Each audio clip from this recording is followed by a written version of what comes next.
Hey guys, welcome back to my channel. If you're new here, my name is Hunter, and today we are going over everything that I hope to make / try my hand at in 2025. This video is in collaboration with Robin over at Robin's Corner here on YouTube, and we are both going to be going over our 2025 projects and then making a follow-up series that's going to be kind of on both of our channels. We're still working it out.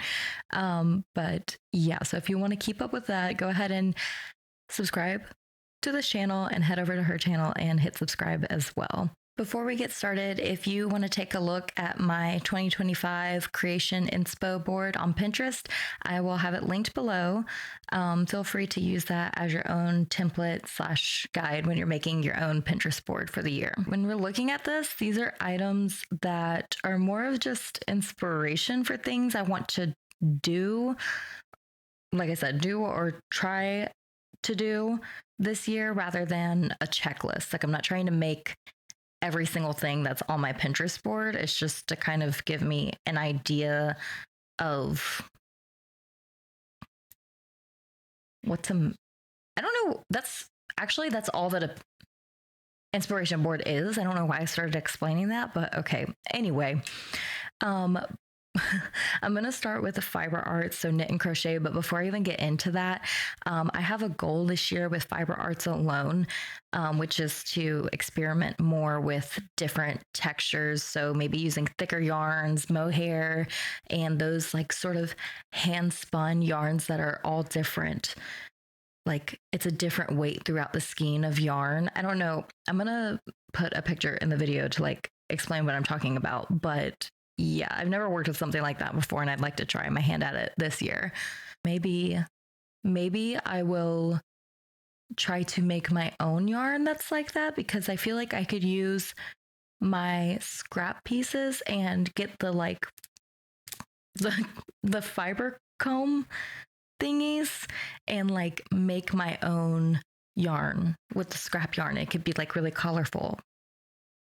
Maybe that'll be like a bonus thing. I don't know if I'm not going to be super intentional about getting that done, but maybe that's something I could try this year. Starting off with crochet, I definitely want to make one of the scarf hoodie scuddy things. I don't like calling it that, but that's what it's called. Anyway, I always wear my scarves like wrapped all around my noggin to like keep my ears and my face warm, and it's like a big blanket over my whole head. And I think it's just, I like it a little bit more than the balaclava, because when you take those on and off, it like kind of messes up your hair, which wrapping a scarf around you, I guess, kind of does the same thing, but I feel like it's less of an ordeal taking it on and off. Like you just kind of unwrap it. I've been feeling really inspired by Amazingish Grace's Scuddy pattern scarf hoodie bonnet thingy that she has put out. I know she was working on the pattern. She put out one of the patterns, but I think there's going to be like 3 of them. I'm not sure. So I think maybe I might purchase 2 out of the 3, because there was 2 that I liked. The one that was like kind of like a granny square, although I kind of feel like I could figure that one out without the pattern. And then the other one was like a bow, like I'll take the picture from her Instagram and put it here. But yeah, it's like has a big bow and ties around. I think that is super cute and totally up my alley. Okay, so since we're already in February, I didn't really pay that much attention to winter gear for things that I want to crochet. That might change. I'll definitely be adding to this Pinterest board throughout the year, because obviously we still get fall and winter again within the same year. So maybe I will make something, and I am trying to take a trip to Amsterdam in the cooler seasons this year. So if that ends up happening, I definitely will be making some pieces to keep myself warm in style over there. I don't know if you can hear, but our dog is barking. She's being bad. So yeah. But yeah, I feel like if I spent too much time now trying to look for winter stuff to make, by the time I decided on what I was making and then also made it, it would be warm already, because we're in North Carolina. So we don't really get like a true winter that's like prolonged. Okay, so like a week ago it snowed, and this week it's been like in the 70s. So if you're not from North Carolina, now you understand why I am feeling the way I'm feeling about paying attention to winter clothes right now. So anyway, I went ahead and was already looking at like some spring, summer inspiration for my crochet board. One of the first things that's on there is these shorts. I made some last year. I don't know where they're at. So I want to make some more because one, I can't find the ones already made. And two, they were just actually really fun. If you're looking for something like kind of intermediate level or, you know, ambitious beginner project, I think that the shorts are a good idea because if you're making them for yourself, you don't really have to make it to measurement. Like I just hold it up and try it on as I go. And it works up pretty quickly because it's mostly like half double crochets, or at least that's how I made mine. And, you know, depending on how long you want them, I didn't make mine very long. So it took like maybe 6 hours total. And you're just working around and then you make the little legs. So if you want a tutorial on how I made mine, let me know in the comments and I can show you how to make your own shorts. So hopefully you heard all that. I realized that I was kind of talking like away. And yeah, by the way, my lovely boyfriend helped set me up with the mic today and he told me to speak directly into it. And I just realized I wasn't really doing that. So hopefully you still heard me. Hopefully. So next is going more into summer. I made a bunch of these bikini top things last year. And I just want to make them again this year for my friends and for myself. They're not really functional to go swimming in, obviously, but they're cutesy and they're cute for the Instagram and they're cute for the purpose of being cute. And that is the function that they serve and that function only. And that's okay. I had a lot of fun making those. So definitely looking forward to making those this year. I made I keep saying this, that I made a bunch last year, but I spent like the whole beginning of the summer with one of my other best friends crocheting these, and we posted them. I posted some on our Instagram page that we have together. It's just like kind of a casual crochet page. We do sell stuff on there sometimes. So if you want to check that out, I'll also put that in the description.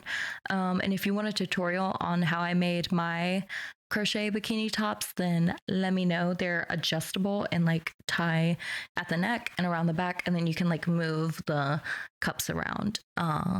So yeah, that's the bikini tops. I also want to make some other beach wearables like this wrap skirt. I keep wanting to make it every summer and forget to. Yeah. This one looks so cute. I like that. I like that the beachy things are really quick, and because it's a lot of mesh patterns or it's not a lot of surface area to cover because it's beach stuff. So you don't really have to, you can work up the project and then kind of focus on adding some decorative elements. Like this one has like a fringe thing going on. When I made my bikini tops last summer, I added like these little shells to it. So yeah. Lastly, for the crochet section, I definitely want to make a solid and durable halter top. Like this one on Pinterest, wherever I put the picture. I don't know. I guess I'll put it right here because the mic is right here. Yeah, this one. I find that I always make my crochet tops as quickly as I possibly can. Like I'm always scheming in my head, like, okay, what's the most efficient way to make this? Which that's not a bad thing to do, but I'm not taking my time. Like I'm always trying to get the project done. And I think because I think that's normal for a lot of people because it's rewarding to see that you actually completed it. And I'm sure there's some people out there like me, like if I don't finish the project soon and don't see an end result soon, it's not rewarding. And I'm going to lose my attention, and, you know, it's just going to be a work in progress that falls into the doom drawer bin of my whips that never get finished. So anyway, this will be a really good project to kind of focus on, like actually making a thick border for the halter top. I almost never do that just because it's kind of monotonous and takes a little while. But I think it'll be fun to be proud of something that's very clean and nice and professional looking. Not professional like professional clothes, but like professionally done. Because I feel like if I didn't clarify that, there would be someone stupid commenting in my comments that that's not professional clothing. I know that. I think it'll be a good, simple project in terms of difficulty, but a good project also to exercise my discipline and staying focused on this project. Staying in the fiber arts department, we're going to move on to knitwear. I'm not a knitter. I really want to learn, but it's just not my thing. I can knit a scarf, and I've been told that if you can do that, then you can knit. And I believe that because most of the crochet stuff I make is just with basic stitches. And I feel like a lot of beginners probably see that and think, I can never do that. That's so complex. And it's not. Once you get the hang of the basics, then it's like you can totally do it.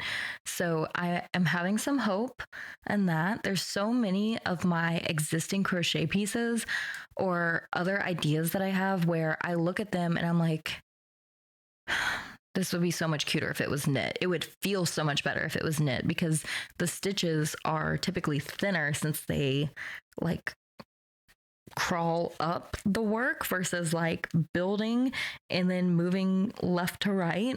If that makes sense. If you're not a crocheter, I don't know. If you are a crocheter, then you get what I'm saying. But if you're not, then I'm sorry. I don't know what other way to explain that to you. Like the stitches for crochet are just thicker by nature, by the craft. They're thicker than what knit is. Starting off with the first knit piece that I do actually want to make. This is one where I'm like, I'm going to make this year. It's this like sleeveless asymmetrical thing. It's cute. And I think I could totally get away with making this on my centro because it looks like it's just two rectangles and then you just like stitch part of the one side and then on the other side weave it through, stitch it and then weave a piece of yarn through and like scrunch it like a drawstring, like scrunch it up, and then that's what makes it asymmetrical. So this I think I can get done on my centro, and that's the other thing. That's part of my knitting goals is to really get familiar with my centro. I got it last Christmas and I've used it throughout like 2024. But I don't feel like I've had a piece off of my centro where I'm like, this looks really good. I'm really proud of this and I really understand my centro. I do not feel that way. And I want to make something this year where I feel like, okay, I get it. I also notice that every time I do try to make something on my centro, any mistake I run into, it is super frustrating, but I feel like it makes me understand hand knitting a lot more because I can see what the machine is doing or trying to do because it's a kid's toy and it like messes up all the time. But yeah. If I get good with my centro, maybe I'll get like an actual knitting machine and make something really complex, but I'm getting ahead of myself. So yeah, getting familiar with my centro is definitely something. If I don't master knitting this year, I definitely want to at least feel comfortable with my centro and like making multiple panels to like make something actually in my size and not something I'm like squeezing into. Okay, for actually hand knitting, when you look at the knit section of my Pinterest board, it's like 4 projects. And that's because The idea for this is to just get familiar with it. I would like to make one project that I can wear with knitting. That's it. That's all I want to do. So a lot of it is just like tanks, like just little sleeveless crop top shirts, because I feel like that's pretty easy. Like this one, it's just like a few rows of knit, a couple of purl to like at least get creative with the ribbing. Cause like I know when you can switch that up pretty easily. And so it's like, it looks more advanced, but it really is quite simple. I know that with the neckline, it looks like there's maybe some increases or decreases or whatever. I guess if you're going up with knitting, it'd be like you're dropping some stitches, not drop stitch. I don't know, whatever. I don't know what the correct term is, but you know what I'm trying to say. I don't know if I'm going to try to dive into that with my first knit project. I might just make 2 rectangles with the ribbing and then attach them at the shoulders and just have a really high neckline, which I like. I actually just made a crochet project like that.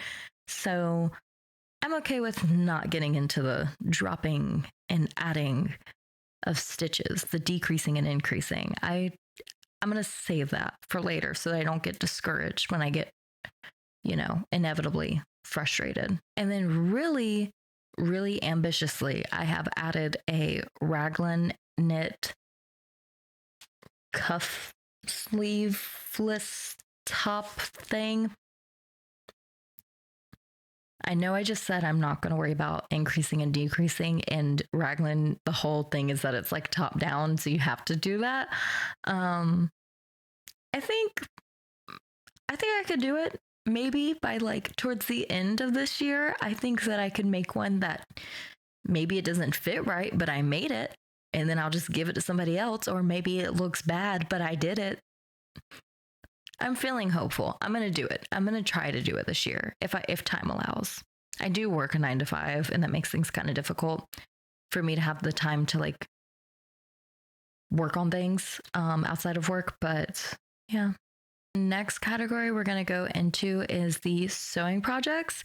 Now that my sewing machine is back out of storage, I am looking forward to more sewing projects this year, but also not really, because I feel like you can't be as loosey-goosey with it. It's not as forgiving. Like, yeah, it sucks to have to unravel your crochet or knit projects if you make a mistake. But with sewing, it's like when you cut it, you're done. You've cut it now. So it's definitely frustrating. And when I make a huge mistake, I just get really discouraged and just am like, I just need to step away from this for like 3 years. That's a bit dramatic. I still want to do some sewing projects though, because there are some pieces that I've been wanting to add to my wardrobe that I just don't really find in the stores, or like they're not doing it the way that I want to do it. So the main thing is these like late 90s, early 2000s, really like baby doll tops. I don't know if that's the right word for it, but they all kind of have this rectangular neckline thing going on, and then like a little top. I don't know why I'm doing this with my hands, but anyway, yeah. And I really want one of those. I think they're super cute. I like the rectangular cut. I've noticed that those square necklines, actually, I like the way it looks on me, even though I have a rectangular build or whatever the shape is. I'm the athletic build, even though I'm not very athletic, but those are just the genetics I was given. So I definitely want to try my hand at that. And then I want to add a couple of other staple basics for like a capsule wardrobe of like this knit top that has a high neckline, and it looks like it's kind of like a jersey knit type of thing going on. Again, I just feel like it's flattering on my body type, and just very chic. Like you can dress it up or down, and I think I really would like to have that in my wardrobe. The last thing that is on here that I am determined to make this year, because I keep wanting to make it every year and don't get around to it, is bloomers. I know you're like, where are you going to wear that to? to your mom's house. I just think they're so cute. And yeah, you know what? Maybe I won't wear them anywhere, but I will have them and I can take pictures in them and they will be fun. And my life will be beautiful and amazing. Okay. Props to any YouTubers who do these types of videos of like Crochet Inspo or like project ideas or gift ideas or anything like that, because it takes a lot of vocal endurance. I am a yapper for sure, but you of course put on a different kind of cadence when you're talking directly to the camera and trying to like, I'm aware that I have a North Carolinian accent, and so I try to speak very neutrally so that people can understand me. It's not that big of an accent where you couldn't understand me, but I try to be mindful of people who like, I know I don't have that many viewers yet, but maybe the viewers who do see this, yeah, it might only be 4, but maybe 2 of them, English isn't their first language. So I just try to speak as like neutrally as I can to be understood clearly. And also with the way that we kind of talk around here, I tend to run my words like together. And so I just try to speak very clearly. And that is just not natural for me. And so I like definitely feel a strain on my voice. It's also different than like having conversation with someone where you're talking back and forth. I'm getting no breaks. Like this is all on me. This is a one-man show over here, but we're almost done. We are in the home stretch. Moving on to jewelry. I have so many jewelry making supplies. I can't even get to them right now. I have so many jewelry making supplies from when I got into it a couple of years ago. I inherited a lot of secondhand stuff from other crafty, artsy women in my life, and I've been sort of hoarding all of it. And I think it's time to bring it all to life. I wasn't ready to give it away. Because, you know, what if I had a project where I needed all of those beads, which is ridiculous, but we're going to try to actually use them this year. Part of why I kind of fell off with jewelry making is that, one, you can't really bring it with you the way you can with fiber arts. Well, with knit and crochet, because I feel like sewing kind of falls under fiber arts. Maybe some nerd is gonna like try to correct me in the comments or something. Just kidding. Love you. I don't know the answer, so please feel free to correct me. So first up is these necklaces. I just really love how funky they are, and that all of the main components of them don't really go together, but that's what makes them go together. Like you're just embracing the kind of maximalism, and I think that this approach is definitely going to help me utilize a lot of what is in my box full of jewelry stuff, because like I said, it's just random stuff that I got from other people. So part of why I fell out of jewelry making is that I just really felt uninspired and confused about what I was supposed to do with all these pieces. Like, and just I didn't know what to do with all of it. This is really inspiring for me, and just kind of gave me a new perspective on looking at these beads, because it's different. Like I've been crocheting since I was like 9. So I kind of have a grasp on like what I want to make, or like getting inspired. And I feel like with clothes, you're always wearing clothes. You've always been wearing clothes since you were a baby. You've always seen people wearing clothes since you were a baby. So you have a really good like grasp on clothes. And like, I feel like it's easier to imagine that in your head, what you want to make, versus jewelry. You don't start wearing that until you're a little bit older. Maybe you don't wear it that often. And I feel like it's just not as plain and simple in your face as clothing is. So maybe that's why the inspiration doesn't come as easily to me. So this year we're going to try to change that, or just really just focus on trying to use up those supplies that I have. Still on necklaces, I love this long strand of beads. I have tons of these little glass beads, sea glass beads, or whatever you call them, the little teeny tiny ones. And I think this is a really great, smart, kind of obvious way of trying to use up those beads. I would not have thunk it. I wouldn't have thunk it at all. But I just, especially if you tied it into a little bow, it's very different. I like it. And adding the little chunkier pearls to that to break up that texture and kind of add some dimension to it is very smart. I like that. And next is this pearl chain thing. I don't know if I have any pearl beads, surprisingly, but I have tons of beads. So regardless, like I can make something like this. It just won't be pearls. I really like this idea of making the hardware with beads, because of course, normally with a chain, it's like metal. Again, not to sound completely unoriginal, but I would not have come up with this. Like I said, I don't get that creative with jewelry making. I'm oftentimes just looking at what other people are making, which I guess is what I do for all my other crafts too. But I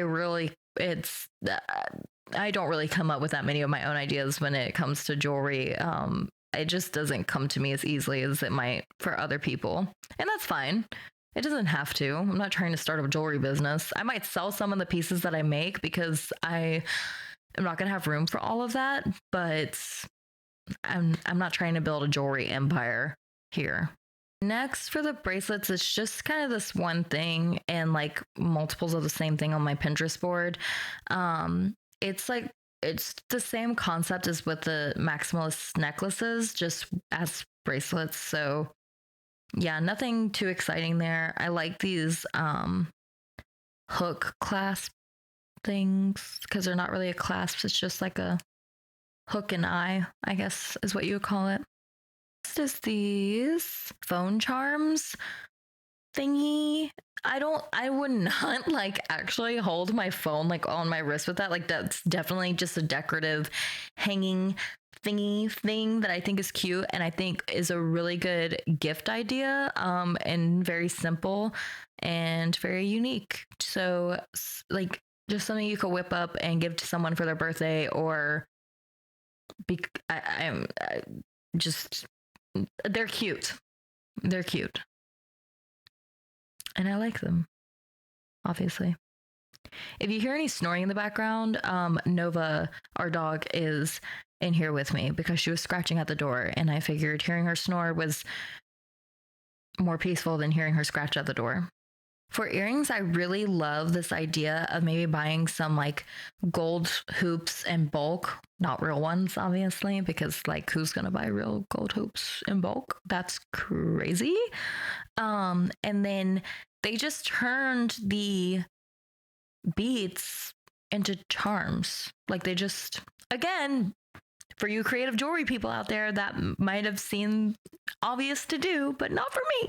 So I really liked that because they're just cute and simple, but it's more than just like the bead being attached to like the fish hook earring needle. I don't know what you call it. I like that it's attached to the hoop. I think it is more creative and more interesting looking. Yeah. And again, I think this is something that's so simple. Like you could get this done in a matter of minutes, but it's so elegant looking and rewarding too, because I feel like it's gonna whip up pretty quickly. I mean, the most manual part about it is attaching your pin head to the pin to the bead and then making your little loop and then putting that on the hoop itself. So that doesn't take very long. So yeah, I think I'll definitely be making some of those. And again, another good gift for friends to give them some cute handmade earrings. We're finally down to the last of it, and that is going to be beaded rings.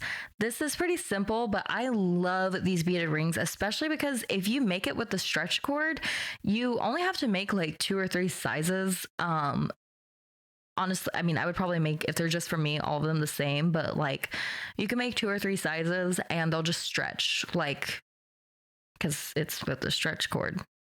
So yeah, you don't have to worry about using a ring mandrel really or doing any of that. Like it'll just be kind of a, not like one size fits all, but like a few sizes fit all.